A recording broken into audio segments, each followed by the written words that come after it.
എല്ലാ മഹാഭാരത പ്രേമികൾക്കും സാദരം നമസ്കാരം.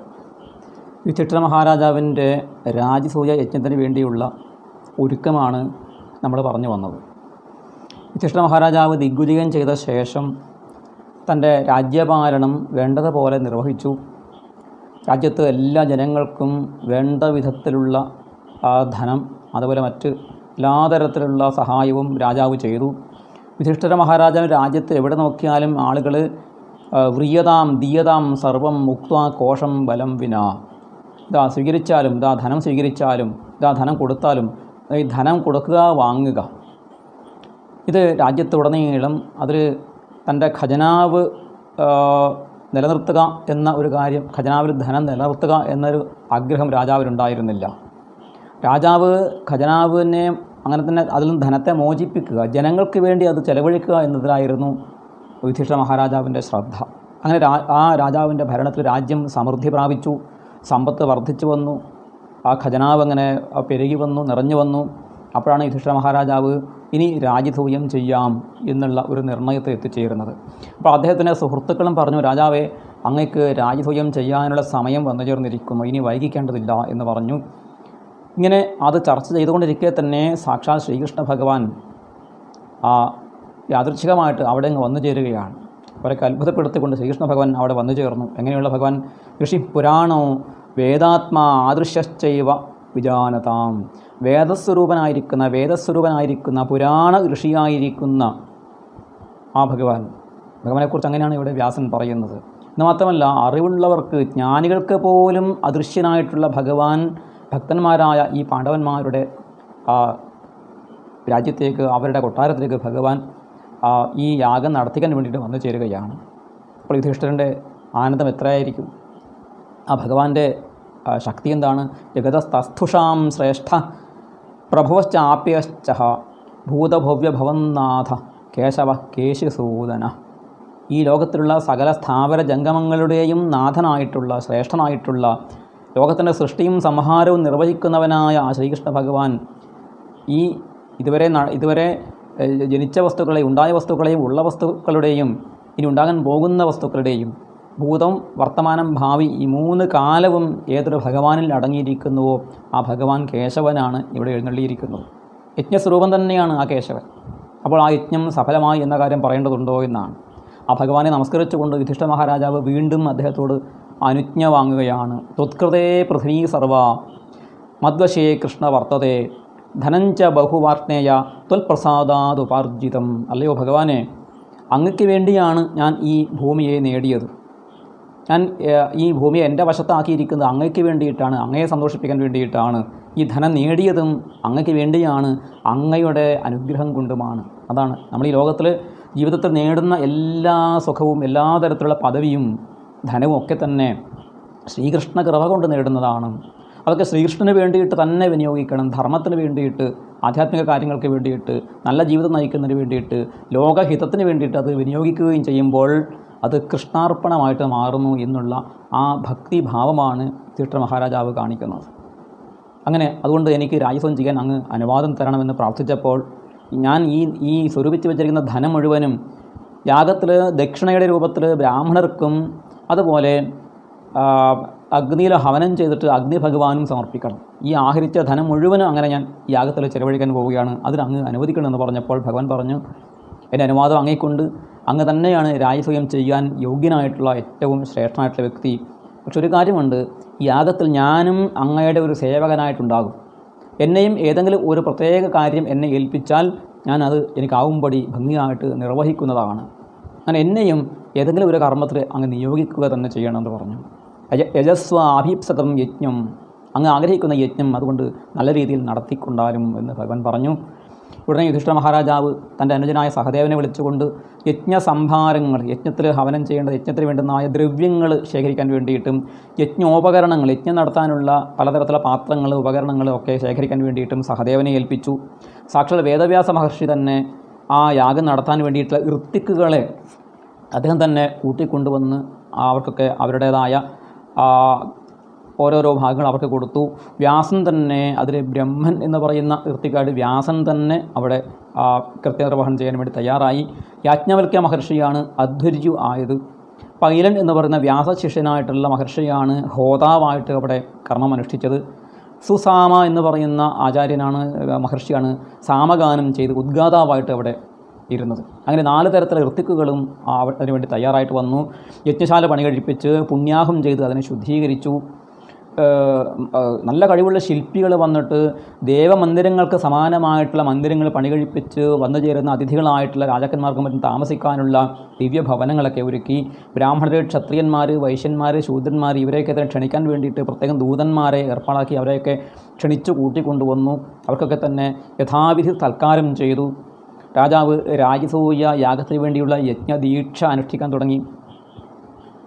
വന്നവർക്ക് എല്ലാവർക്കും തന്നെ അർഘ്യപാദ്യാദികൾ ചെയ്ത് സ്വീകരിക്കുകയും അവർക്കൊക്കെ താമസ സൗകര്യങ്ങൾ ഏർപ്പെടുത്തി എല്ലാവിധ സുഖ സൗകര്യങ്ങളും ഏർപ്പെടുത്തി കൊടുത്ത് അവരെയൊക്കെ സന്തോഷിപ്പിച്ചു. ദീയതാം ദീയതാം ഭുജ്യതാം ഭുജ്യതാം, ഇതാണ് ഈ യജ്ഞശാലയിലൊക്കെ ഇന്ദ്രപ്രസ്ഥലാകമാനം കേട്ട ശബ്ദം.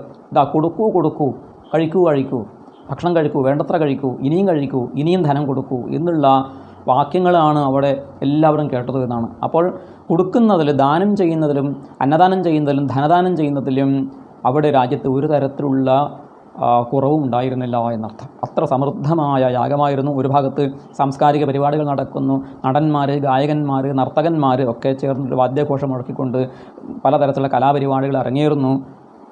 ഇങ്ങനെ ആ യാഗത്തിൻ്റെ ആ പ്രവർത്തനങ്ങളൊക്കെ തന്നെ തുടങ്ങി. ഭീഷ്മർ, ദ്രോണർ, കൃപർ, അശ്വത്ഥമാവ്, ദുര്യോധനൻ, വിവിംശതി മുതലായിട്ടുള്ള ആളുകളെ വിളിച്ച് യുധിഷ്ഠിര മഹാരാജാവ് അവരോട് പ്രത്യേകമായി അനുവാദം വാങ്ങി. നിങ്ങളൊക്കെ സഹകരണം ചെയ്യണം, ഞാനിത് തുടങ്ങട്ടെ എന്ന് ചോദിച്ചു. അവരൊക്കെ അനുവദിച്ചു. ഭക്ഷ്യഭോജ്യങ്ങൾ തയ്യാറാക്കാൻ വേണ്ടിയിട്ട്, ആഹാരം തയ്യാറാക്കാനും വിളമ്പാനും വേണ്ടിയിട്ട് ദുശാസനനെ അതിനെ ചുമതലപ്പെടുത്തി. ബ്രാഹ്മണർക്ക് സ്വാഗതം പറയാൻ വേണ്ടിയിട്ട് അശ്വത്ഥമാവിനെ ഏൽപ്പിച്ചു. രാജാക്കന്മാരെ പൂജ ചെയ്യാൻ വേണ്ടിയിട്ട് സാരഥിയായിട്ട് സൂതനായിട്ടുള്ള സഞ്ജയനെ ചുമതലപ്പെടുത്തി. അതുപോലെ ഏൽപ്പിച്ച കാര്യങ്ങൾ കൃത്യമായി ചെയ്യുന്നുണ്ടോ, ചെയ്യാത്ത കാര്യങ്ങൾ ഏത്, ചെയ്യേണ്ട കാര്യങ്ങൾ ഏത് എന്നൊക്കെ അന്വേഷിക്കാനും മേൽനോട്ടം വഹിക്കാനും വേണ്ടിയിട്ട് ഭീഷ്മരെയും ദ്രോണരെയും ചുമതലപ്പെടുത്തി. വന്നു ചേർന്നിരിക്കുന്ന സ്വർണം അളന്ന് തിട്ടപ്പെടുത്തി അതിൻ്റെ മൂല്യം നിർണ്ണയിച്ചുകൊണ്ട് അത് പരീക്ഷ ചെയ്തിട്ട് അത് ദാനം ചെയ്യാൻ വേണ്ടി, ദക്ഷിണ ചെയ്യാൻ വേണ്ടിയിട്ടുള്ള കാര്യങ്ങൾ ചെയ്യാൻ കൃപാചാര്യരെ ഏർപ്പെടുത്തി. ചെലവ് കൃത്യമായിട്ട് അതിൻ്റെ നിയന്ത്രണം ചെയ്യാൻ വേണ്ടിയിട്ടും അത് വേണ്ട വിധം ചെയ്യാൻ വേണ്ടിയിട്ടും വിതുരരെ ഏൽപ്പിച്ചു. അതുപോലെ രാജാക്കന്മാർ കൊണ്ടുവരുന്ന വളരെ വലിയ വലിയ സമ്മാനങ്ങൾ, ഉപഹാരങ്ങളൊക്കെ സ്വീകരിച്ച് അത് വാങ്ങിവെക്കാൻ വേണ്ടിയിട്ട് ദുര്യോധനനെ ഏൽപ്പിച്ചു. അതുപോലെ അതിൽ ഏറ്റവും ശ്രേഷ്ഠമായിട്ടുള്ള ഫലം നൽകുന്ന ഒരു കർമ്മം ബ്രാഹ്മണരുടെ പാദപൂജ, പാദപ്രക്ഷാളനം, പാദം കഴുകുക എന്നുള്ളതായിരുന്നു. ആ ജോലി ഭഗവാൻ പറഞ്ഞു, അത് ഞാൻ ഏറ്റെടുത്തുകൊള്ളാം, അത് മറ്റാർക്കും വിട്ടുകൊടുക്കില്ല എന്ന് ഭഗവാന് ഒരു തീരുമാനമുണ്ടായിരുന്നു. അങ്ങനെ ബ്രാഹ്മണരുടെ കാല് കഴുകുന്നതായ ഒരു കാര്യം ശ്രീകൃഷ്ണ ഭഗവാൻ സ്വയം ഏറ്റെടുക്കുകയാണ്. ആ സഭ കാണാൻ വന്ന രാജാക്കന്മാരൊക്കെ സമ്മാനങ്ങൾ കൊടുത്തു. ഏറ്റവും ധനം കുറഞ്ഞ രാജാവ് പോലും 1000 സ്വർണ്ണമുദ്രകൾ കുറഞ്ഞ ഒരു സമ്മാനം അവിടെ കൊണ്ടുവന്നില്ല എന്നാണ്. എന്ന് വെച്ചാൽ അതിൽ കൂടുതലാണ് എല്ലാവരും കൊണ്ടുവന്നത്. കഴിവിനനുസരിച്ചിട്ട് ഓരോരുത്തരും കൊണ്ടുവന്നു. അവിടെ യാഗാഗ്നി ജ്വലിപ്പിച്ചു. 6 തരത്തിലുള്ള അഗ്നി അവിടെ ജ്വലിച്ചു എന്നാണ്. ഷഡഗ്നാഥ യജ്ഞേന, ഷഡഗ്നി എന്നാണ്. 6 അഗ്നികളാണ്. സാധാരണ ചില യാഗങ്ങൾ, സോമയാഗം മുതലായ യാഗങ്ങളിൽ 3 അഗ്നിയാണ് ഉണ്ടാകുക. ഇവിടെ 6 അഗ്നിയാണ്. ഏതൊക്കെയാണ്? നീലകണ്ഠാചാര്യൻ ഇതിൻ്റെ വ്യാഖ്യാനത്തിൽ പറയുന്നു, ആരംഭണീയം, ക്ഷത്രം, ധൃതി, വ്യുഷ്ടി, ദ്വിരാത്രം, ദശപേയം മുതലായിട്ടുള്ള 6 അഗ്നികളാണ് ഈ രാജസൂയ യജ്ഞത്തിൽ ജ്വലിച്ചത് എന്നാണ് പറയുന്നത്. അങ്ങനെ ആ യാഗത്തിൻ്റെ ക്രമങ്ങൾ, ഓരോ ചടങ്ങുകൾ എങ്ങനെ പൂർത്തിയായി വരുമ്പോൾ അതിൽ അഭിഷേചനീയ ദിനം വന്നു ചേർന്നു. അഭിഷേചനീയ ദിനത്തിൽ വന്നിരിക്കുന്ന രാജാക്കന്മാരെയും മഹർഷിമാരെയും ഒക്കെ തന്നെ കാല് കഴുകി പൂജിക്കുന്ന ചടങ്ങ്, യാഗത്തിൻ്റെ ഭാഗമായിട്ടുള്ള ഒഴിച്ചുകൂടാത്ത ഒരു ചടങ്ങാണ് ഈ അഭിഷേചനീയം എന്ന് പറയുന്ന ചടങ്ങ്.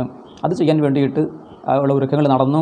അവിടെ ബ്രാഹ്മണരൊക്കെ തന്നെ പലതരം വാദവിവാദങ്ങൾ ഏർപ്പെട്ടുകൊണ്ടിരിക്കുകയായിരുന്നതാണ്. ഒഴിവ് സമയങ്ങളിൽ അവർ ജൽപ്പം, വിതണ്ട മുതലായിട്ടുള്ള വാദങ്ങൾ എന്ന് വെച്ചാൽ, ജൽപ്പം എന്ന് വെച്ചാൽ സാധാരണ തർക്ക വിതർക്കങ്ങൾ ചെയ്യുക, തത്വബോധം ഉണ്ടാകാൻ വേണ്ടി, തത്വനിർണ്ണയത്തിന് വേണ്ടിയിട്ടാണ്.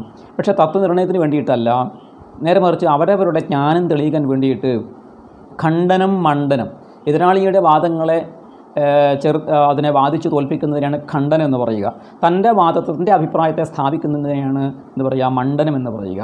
ഖണ്ഡനവും മണ്ഡനവുമായിട്ടുള്ള, എന്നാൽ തത്വനിർണ്ണയത്തിന് വേണ്ടി അല്ലാതെയുള്ള വാദങ്ങളെയാണ് ജൽപ്പം എന്ന് പറയുന്നത്. നമ്മൾ പറയാറുണ്ടല്ലോ, അവൻ ഇങ്ങനെ ജൽപ്പിക്കുന്നു എന്ന് പറയാറുണ്ടല്ലോ. എന്ന് വെച്ചാൽ പ്രത്യേക പ്രയോജനമൊന്നും ഇല്ലാതെ ചെയ്യുക എന്നർത്ഥം, സംസാരിക്കുക എന്നർത്ഥം. അതുപോലെ വിതണ്ട എന്ന് പറയുന്ന മറ്റൊരു വാദമുണ്ട്.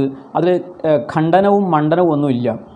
വ്യർത്ഥമായിട്ട് വെറുതെ അവനവൻ്റെ കാര്യം അവനവൻ്റെ അഭിപ്രായം സ്ഥാപിക്കാൻ വേണ്ടിയിട്ട് എന്തൊക്കെയോ പറഞ്ഞ് വാദിക്കുക എന്നുള്ളതാണ് വിതണ്ടാവാദം എന്ന് പറയുന്നത്.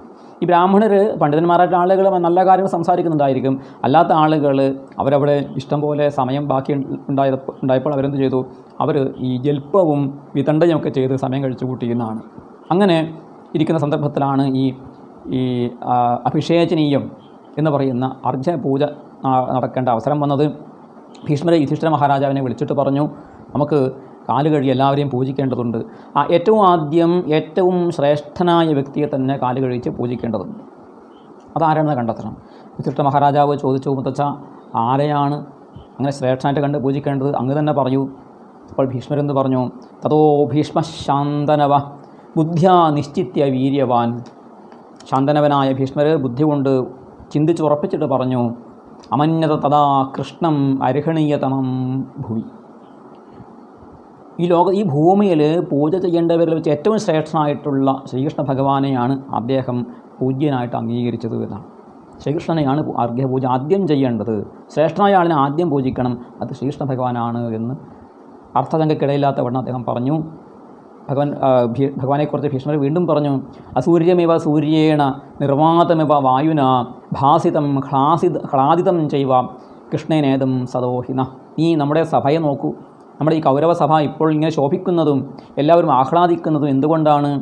അസൂര്യമിവ സൂര്യേണ. സൂര്യനില്ലാത്തിടത്ത് സൂര്യൻ വന്നു ചേർന്നാൽ, വായു ഇല്ലാത്തിടത്ത് കാറ്റ് വീശാൻ തുടങ്ങിയാൽ ആളുകൾക്കുണ്ടാകുന്ന ആ ഒരു പ്രകാശവും സന്തോഷവും, അതാണ് ശ്രീകൃഷ്ണ ഭഗവാന്റെ സാന്നിധ്യം കൊണ്ടാണ് ഈ സഭയിൽ എല്ലാവർക്കും ആഹ്ലാദവും അതുപോലെ പ്രകാശവും സന്തോഷവും ഒക്കെ ഉണ്ടായിട്ടുള്ളത്.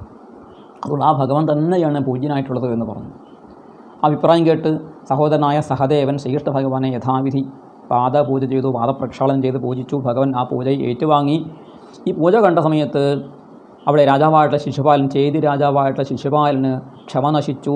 അദ്ദേഹം അവിടെ എഴുന്നേറ്റുന്നുകൊണ്ട് പറഞ്ഞു, അല്ലയോ പാണ്ഡവരെ, നിങ്ങൾ ചെറിയ കുട്ടികളാണെന്ന് തോന്നുന്നു, ബാലന്മാരാണ്. ധർമ്മം എന്ന് പറയുന്നത് സൂക്ഷ്മമായൊരു കാര്യമാണ്. നിങ്ങൾക്കത് അറിയില്ല. വൃദ്ധന്മാരാണ് പറഞ്ഞു തരേണ്ടത്. പക്ഷേ നിങ്ങളുടെ മുത്തച്ഛനായ ഈ വൃദ്ധനായ ഭീഷ്മർ വാർദ്ധക്യം കൊണ്ട് അദ്ദേഹത്തിന് ഓർമ്മശക്തി നഷ്ടപ്പെട്ടു പോയിരിക്കുന്നു, കണ്ണും കാണാതെ ആയിരിക്കുന്നു. അതുകൊണ്ടാണ് ഇങ്ങനെ കൃഷ്ണനെ പൂജിക്കാൻ വേണ്ടി അദ്ദേഹം നിർദ്ദേശിച്ചത് എന്ന് ഞാൻ വിചാരിക്കുന്നു. വാസ്തവത്തിൽ ഈ കൃഷ്ണൻ, ഞാൻ പറയാം, വാസ്തവത്തിൽ ഈ കൃഷ്ണൻ രാജാവല്ല. ഇത്രയും മഹാന്മാരായ രാജാക്കന്മാർ ഇരിക്കുന്നിടത്ത് കൃഷ്ണനെ പൂജിച്ചത് ശരിയായിട്ടില്ല. അത് ശരിയല്ല. അദ്ദേഹം രാജാവല്ല. വൃദ്ധനെ പൂജിക്കാൻ ഉദ്ദേശിച്ചാണ് നിങ്ങൾ ഈ പൂജ ചെയ്തതെങ്കിൽ ഈ ശ്രീകൃഷ്ണൻ്റെയും അച്ഛനായിട്ട് വസുദേവർ അവിടെ ഇരിക്കുന്നുണ്ടല്ലോ, അദ്ദേഹത്തെ എന്തുകൊണ്ട് പൂജിച്ചില്ല? പിന്നെ ഇഷ്ടബന്ധു, ഏറ്റവും വേണ്ടപ്പെട്ട ഒരാളിനെ പൂജിക്കണം എന്നുള്ള അർത്ഥത്തിലാണെങ്കിൽ നിങ്ങൾക്ക് ഏറ്റവും വേണ്ടപ്പെട്ടവൻ ദ്രുപദ രാജാവാണല്ലോ, അദ്ദേഹത്തെ പൂജിച്ചില്ലല്ലോ. ആചാര്യനെയാണ് പൂജിക്കാൻ ഉദ്ദേശിച്ചതെങ്കിൽ ദ്രോണാചാര്യർ ഇവിടെ ഉണ്ടല്ലോ, അദ്ദേഹത്തെ പൂജിച്ചില്ലല്ലോ. ഋത്വിക്കുകളെ പൂജിക്കുക എന്ന അർത്ഥത്തിലാണെങ്കിൽ വ്യാസനെ പൂജിക്കാമല്ലോ, വ്യാസനെ നിങ്ങൾ പൂജിച്ചില്ല. പിന്നെ സ്വച്ഛന്ത മൃത്യുവായിട്ടുള്ള സാക്ഷാൽ ഭീഷ്മർ തന്നെയുണ്ട്, അദ്ദേഹത്തെ പൂജിച്ചാലും വലിയ തകരാതെ വരാനില്ല. പിന്നെ പുരുഷസത്തമനായ ദുര്യോധനൻ ഇവിടെയുണ്ട്. പിന്നീട് ഭരതന്മാരുടെ ആചാര്യനായിട്ടുള്ള സാക്ഷാൽ കൃപാചാര്യർ ഇവിടെയുണ്ട്, അദ്ദേഹത്തെ പൂജിച്ചില്ല. പാണ്ഡുവിന് സമാനനായിട്ടുള്ള ഭീഷ്മക രാജാവുണ്ട്, അദ്ദേഹത്തിൻ്റെ മകനായ രുക്മിയുണ്ട്. മദ്ര രാജാവായിട്ട് ശല്യരുണ്ട്. നിഷാദ രാജാവായിട്ടുള്ള ഏകലവ്യൻ ഇവിടെ ഉണ്ട്, ആ ഏകലവ്യനെ പൂജിക്കാം. പിന്നെ പരശുരാമ ശിഷ്യനായിട്ടുള്ള സാക്ഷാൽ കർണനുണ്ട്. ഇവരൊന്നും പൂജിക്കാതെ ഈ രാജാക്കന്മാരെയൊക്കെ തന്നെ അപമാനിച്ചുകൊണ്ട് കൃഷ്ണനെ പൂജിച്ചത് എനിക്കിഷ്ടമായിട്ടില്ല. ഞങ്ങളെന്നും നിങ്ങൾക്ക് അപ്പം നൽകിയത് നിങ്ങളെ ഭയന്നിട്ടാണ് എന്ന് വിചാരിക്കരുത്. ഞങ്ങൾ നിങ്ങളുടെ സാർവഭൗമത്വം അംഗീകരിച്ചത് ലോകത്തിലൊരാൾ സാർവഭൗമനായിട്ടിരിക്കട്ടെ, ചക്രവർത്തിയായിട്ട് ഇരിക്കട്ടെ, രാജസൗയജ്ഞം ചെയ്യാൻ ആഗ്രഹമുണ്ടെങ്കിൽ അങ്ങനെ ചെയ്തു കൊള്ളട്ടെ എന്നുള്ള ഒരു ഔദാര്യം കാണിച്ചതാണ്. പക്ഷേ ഈ അപമാനം ഞങ്ങൾ സഹിക്കില്ല. എന്തുകൊണ്ട്? അപ്രാപ്ത ലക്ഷണം കൃഷ്ണൻ അർഘ്യേണ അർച്ചിതവാനസി. ലക്ഷണം കെട്ടവനായ ഈ കൃഷ്ണനെ നീ അർഘ്യം കൊണ്ട് അർച്ചിച്ചുവല്ലോ, അത് ഞങ്ങൾക്കൊക്കെ അപമാനമാണ്, ഞങ്ങളത് സഹിക്കില്ല. ഇവൻ ജരാസന്ധനെ അന്യായമായി കൊല്ലിച്ചവനാണ്. ഇത്രയും പറഞ്ഞുകൊണ്ട് ശിശുപാലൻ ഭഗവാനെ നോക്കിയിട്ട് പറഞ്ഞു, ഹേ കൃഷ്ണ, നിനക്ക് നാണമില്ലേടോ? അർഹിക്കാത്ത പൂജ ഏറ്റുവാങ്ങിയിട്ട് ഇവിടെ അഹങ്കരിച്ചുകൊണ്ട് ഞെളിയുന്ന നിനക്ക് എന്ത് യോഗ്യതയാണുള്ളത്? ഒരു യജ്ഞഭൂമിയിൽ, യാഗഭൂമിയിൽ ഹവിസ് കൊണ്ടുപോകുമ്പോൾ പാത്രത്തിൽ നിന്ന് താഴെ വീണ ഹവിസിൻ്റെ ഒരു ഭാഗം ചെന്ന് നക്കിയിട്ട് നടക്കുന്ന ഒരു നായയെപ്പോലെ ഞാനും യാഗത്തിൻ്റെ ഭാഗമായി എന്ന് ചിന്തിക്കുന്നത് പോലെ നീ നികൃഷ്ടമായിട്ടാണല്ലോ നീ പെരുമാറുന്നത്. ക്ഷീപേ ദാരക്രിയാ യാദൃക് അന്ധേവാ രൂപദർശനം അരാജ്ഞോ രാജവത് പൂജ തഥാതേ മധുസൂദന. അല്ലയോ കൃഷ്ണ, ഷണ്ഡനായ ഒരാളെ കൊണ്ട് പെണ്ണ് കെട്ടിക്കുക എന്ന് പറയുന്നത് പോലെയാണ് നിന്നെ പൂജിച്ചത്. അതുപോലെ കണ്ണു കാണാത്ത ഒരു കുരുടൻ്റെ മുന്നിൽ സുന്ദരമായൊരു വസ്തു പ്രദർശിപ്പിക്കുന്നത് പോലെ ആയിപ്പോയി നിന്നെ പൂജിച്ചത്. രാജാവല്ലാത്ത നിന്നെ രാജാവിനെ പോലെ പൂജിച്ചത് അതുകൊണ്ട് വ്യർത്ഥമായി തീർന്നിരിക്കുന്നു. അത് ഏറ്റുവാങ്ങാൻ നിനക്കും യാതൊരു ലജ്ജയും ഉണ്ടായില്ല എന്ന് പറഞ്ഞ് ശിശുപാലൻ ബഹിഷ്കരിക്കുകയാണ്. അദ്ദേഹം പുറത്തേക്ക് പോകുന്നു. വിശിഷ്ട മഹാരാജാവ് അദ്ദേഹത്തെ അനുനയിപ്പിക്കാൻ വേണ്ടി പിറകെ ചെന്ന് വളരെ സ്നേഹത്തോടു കൂടി പറയുന്നു, ശിശുപാല, അങ്ങ് ഇങ്ങനെ പറയാൻ പാടില്ല. അങ്ങേക്കാൾ വൃദ്ധന്മാരായ ആളുകളൊന്നും ഈ അഭിപ്രായം പറഞ്ഞില്ലല്ലോ. പിന്നെ ഭീഷ്മർ അറിവില്ലാത്ത ആളല്ല, വെറുതെയല്ല അദ്ദേഹം ശ്രീകൃഷ്ണനെ പൂജിക്കാൻ വേണ്ടി പറഞ്ഞത്. അങ്ങേക്കാൾ അറിവുണ്ട് ഭീഷ്മർക്ക്. പിന്നെയോ ശ്രീകൃഷ്ണനെക്കുറിച്ച് അങ്ങേക്ക് അറിയുന്നതിനേക്കാൾ കൗരവനായിട്ടുള്ള ഭീഷ്മർക്ക് അറിയാം. വേദ തത്വേന കൃഷ്ണം ഹി ഭീഷ്മശ്ചേതുപതേ ഭൃശം. കൃഷ്ണനെ തത്വം കൊണ്ട് അറിയണം, അത് ഭീഷ്മർ അറിഞ്ഞിട്ടുണ്ട്. ഹേനം ത്വം തഥാ വേത്ത യഥൈനം വേദ കൗരവ. ഭീഷ്മർ അറിയുന്നത് പോലെ അല്ലയോ ശിശുപാല, അങ്ങക്ക് കൃഷ്ണനെ അറിയാൻ സാധിച്ചിട്ടില്ല എന്ന് പറഞ്ഞ് അനുനയിപ്പിക്കുമ്പോൾ ഭീഷ്മർ പറഞ്ഞു, യുധിഷ്ഠിരാ, അവനെ അനുനയിപ്പിക്കേണ്ടതില്ല. അവൻ ലോകവൃദ്ധനായ കൃഷ്ണനെ നിന്ദിക്കുന്നവനാണ്. അവൻ്റെ കാല് പിടിക്കേണ്ട കാര്യമില്ല. അവനെയൊക്കെ നിങ്ങൾ യുദ്ധത്തിൽ ജയിച്ചിട്ടാണ് ഈ യാഗം ചെയ്യുന്നത്. അപ്പോൾ പിന്നെ അവരുടെ വാക്കുകൾ അങ്ങ് കേൾക്കേണ്ട കാര്യമില്ല, അനുസരിക്കേണ്ട കാര്യമില്ല. നമുക്ക് മാത്രമല്ല, ഈ ശ്രീകൃഷ്ണ ഭഗവാൻ 3 ലോകത്തിനും അർച്ചനീയനാണ്, പൂജ്യനാണ്. ഈ ലോകത്തുള്ള സകല രാജാക്കന്മാരിലും ശ്രീകൃഷ്ണ ഭഗവാൻ യുദ്ധം ചെയ്ത് ജയിക്കാത്തതായ ഒരു രാജാവ് പോലുമില്ല. അപ്പോൾ അദ്ദേഹം ലോകത്തെ ജയിച്ചവനാണ്, ലോകശ്രേഷ്ഠനാണ്. പിന്നെയോ ലോകത്തിന് മുഴുവൻ നാഥനാണ്. അദ്ദേഹം തൻ്റെ ജനനം തൊട്ട് ചെയ്ത അതിമഹത്തായ അത്ഭുതകരമായ കർമ്മങ്ങൾ മനസ്സിലാക്കിയിട്ടാണ് ഞങ്ങളെപ്പോലുള്ള ആളുകൾ അദ്ദേഹത്തെ പൂജിക്കുന്നത്. അദ്ദേഹം ഞങ്ങൾക്ക് ആചാര്യനാണ്, ഗുരുവാണ്, ഋത്വിക്കാണ്, സ്നാതകനാണ്, രാജാവാണ്, മിത്രമാണ്, അച്ഛനാണ്. ശ്രീകൃഷ്ണ ഭഗവാന്റെ ആ മാഹാത്മ്യമാണ് ഭീഷ്മർ പറയുന്നത്. അദ്ദേഹം ഈ ലോകത്തെ സൃഷ്ടിക്കുകയും സംഹരിക്കുകയും ചെയ്യുന്ന മൂർത്തിയാണ്. ഈ ലോകം കൃഷ്ണന് വേണ്ടിയാണ്, അതുപോലെ ഈ കൃഷ്ണൻ ഈ ലോകത്തിന് വേണ്ടിയിട്ടാണ്. അദ്ദേഹം അവ്യക്ത പ്രകൃതിയാണ്, സനാതനനാണ്. ബുദ്ധി, മനസ്സ് മുതലായിട്ടുള്ള അന്ധക്കരണങ്ങളും അഗ്നി, വായു, ആകാശം, ജലം, ഭൂമി മുതലായിട്ടുള്ള പഞ്ചഭൂതങ്ങളുമൊക്കെ കൃഷ്ണനിലാണ് കുടികൊള്ളുന്നത്. ലോക സൃഷ്ടിക്രമം ഒക്കെ ഭീഷ്മർ പറഞ്ഞു. ശ്രീകൃഷ്ണനിൽ നിന്ന് എങ്ങനെയാണ് സൃഷ്ടി ഉണ്ടായത് എന്ന കാര്യം ഭീഷ്മർ ഇവിടെ വിസ്തരിച്ച് വർണ്ണിക്കുകയാണ്. പിന്നെ ശ്രീകൃഷ്ണ ഭഗവാൻ താൻ സൃഷ്ടിച്ച ലോകത്തെ രക്ഷിക്കാൻ വേണ്ടിയിട്ട് അവതാരങ്ങൾ എടുത്തു. മത്സ്യം, കൂർമ്മം, വരാഹം, നരസിംഹ അവതാരം, ആ കഥയൊക്കെ പറഞ്ഞു. ഹിരണ്യകശിപനെ കൊല്ലാൻ വേണ്ടിയിട്ട് നരസിംഹമായിട്ട് അവതരിച്ച കഥ പറഞ്ഞു. വാമനനായിട്ട് അദ്ദേഹം മഹാബലിയുടെ ഭൂമി നേടിയ കഥ പറഞ്ഞു. പരശുരാമനായിട്ട് ആ ക്ഷത്രക്ഷപണം ചെയ്ത കഥ അദ്ദേഹം അവിടെ അനുസ്മരിക്കുന്നു. പിന്നെ ശ്രീരാമനായിട്ട് ശ്യാമോ യുവാ ലോഹിതാക്ഷോ മാതങ്കാനാമി വർഷഭ ആജാനുബാഹു സുമുഖ സിംഹസ്കന്ധോ മഹാബല. ശ്രീരാമചന്ദ്രൻ്റെ സ്വരൂപം ആജാനുബാഹുവായിട്ടുള്ള സിംഹപരാക്രമനായിട്ടുള്ള ആനയെപ്പോലെ മത്തഗജം നടക്കുന്നത് പോലെ നടക്കുന്ന സുന്ദരനായ യുവാവായിട്ടുള്ള കൃഷ്ണവർണ്ണമർന്ന ആ ശ്രീരാമചന്ദ്ര പ്രഭു 11,000 വർഷക്കാലം ഈ ലോകം ഭരിച്ചിട്ട് ഇതിനെ സംരക്ഷിച്ച ശ്രീരാമചന്ദ്രൻ ഈ ശ്രീകൃഷ്ണൻ തന്നെയായിരുന്നു. 28ാമത്തെ ചതുർയുഗത്തിൽ ഭഗവാൻ വൃഷ്ണികുലത്തിൽ ശ്രീകൃഷ്ണനായിട്ടും അവതരിച്ചു. വസുദേവരുടെ മകനായിട്ട് ജനിച്ചു. നന്ദഗോകുലത്തിൽ വസുദേവർ അദ്ദേഹത്തെ എത്തിച്ചു. അവിടെ വെച്ച് അദ്ദേഹം ചെയ്ത അത്ഭുതകരമായ കർമ്മങ്ങൾ കൂടി ഞാൻ അങ്ങേക്ക് പറഞ്ഞു തരാം എന്ന് പറഞ്ഞ സഭയിൽ ആ ഭീഷ്മർ ശ്രീകൃഷ്ണ ഭഗവാന്റെ ചരിതം, ദിവ്യമായ ചരിതം അവിടെ എല്ലാവരുടെയും അറിവിന് വേണ്ടി ഭീഷ്മർ പറയുകയാണ്. മനോഹരമായിട്ടുള്ള ആ കൃഷ്ണകഥയാണ് ഭീഷ്മർ അവിടെ സഭയിൽ അവതരിപ്പിക്കുന്നത്.